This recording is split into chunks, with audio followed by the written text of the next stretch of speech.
to K8 News. It's one of the most beautiful visions in the night sky.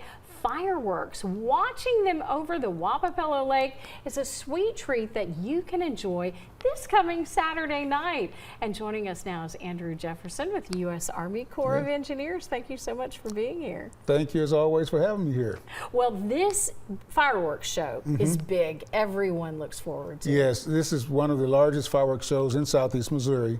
The event will happen on Saturday, June the 28th, rather than the 4th of July. Because on the 4th of July, Poplar Bluff will have their fireworks. So we do not want to be in competition with Poplar Bluff. Plus, it whets your appetite for the 4th of July anyway. But it's put on by the Friends of Wappapello Lake Association, which is the acronym FOWL, F-O-W-L.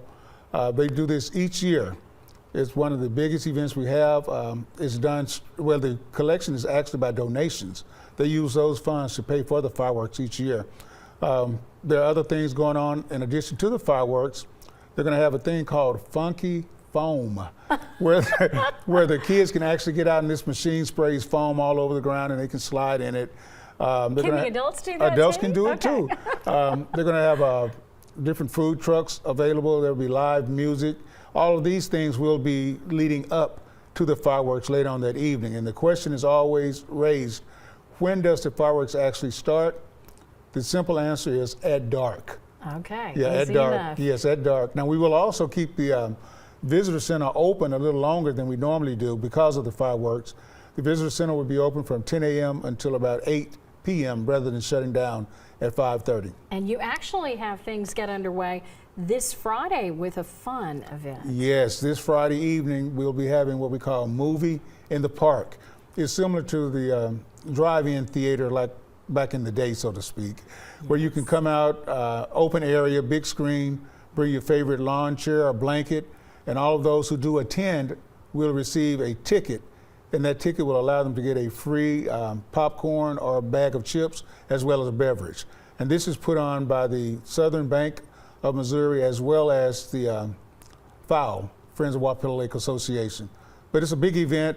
We look forward to it each year.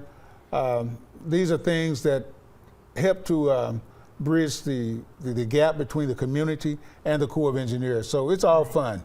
And very quickly, I want you to touch on something that happened here recently. Yes. We always want to put safety first, but you did have an incident and it did have a happy ending in the Yes, end. it did. A young man, aged 20 years old, nearly drowned at Wappapello Lake at Peoples Creek Beach on June the 1st.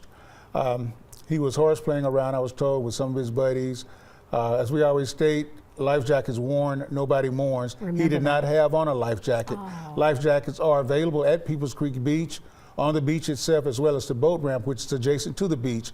But two of our rangers were able to respond, and they provided medical assistance until the EMTs arrived. He was taken to Poplar Bluff, eventually airlifted to St. Louis, but everything worked out good. He's still alive. That is wonderful, and your Rangers need an award for that. That is great. Yes. Andrew, thank you so much for joining us today. And Well, as I always state, I appreciate it. Look forward to it. I am so excited that that story had a happy ending, Christina. We always want people to play it safe. We do. It's so much better to